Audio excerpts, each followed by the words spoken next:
2023 Toyota Highlander. We're going to remove an aftermarket GPS tracker that's installed at the dealership when these are new. They're pretty much a scam, I think.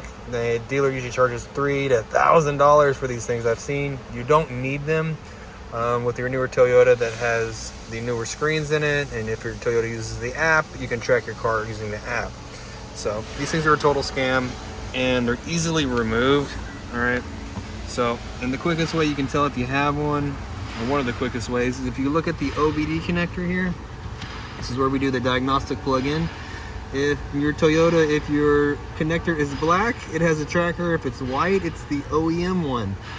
All right. Another way to tell is there's always going to be, or sometimes there's a sticker located over here that will tell you that it has a tracker. Okay. That might be what this is, but sometimes there's a sticker. Okay. Sometimes there's not. But these things are super easy to disable. Come over here.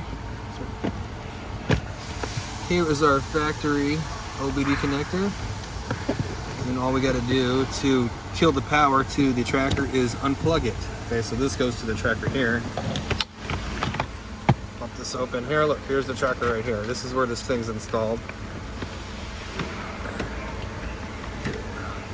Right here. Alright.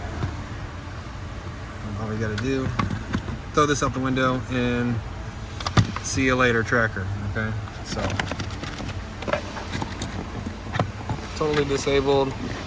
Doesn't take very long. It's just a new dealer scam that they're running to make extra money on their new cars. You go ahead and remove this OBD here and put the old one back where it's supposed to go here. Okay.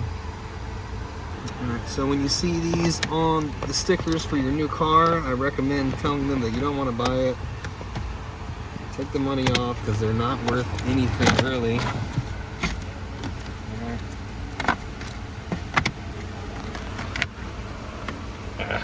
Probably gonna have to cut this wire because it's routed so tightly in here. But this belongs right back up in here. It just clips back in there like that in this square hole. But I hope the video was informational, and I hope you learned something. Maybe I saved you some money when you go to buy a new car. If I did, if you thought this was good, hit the like button and leave me a comment if you could.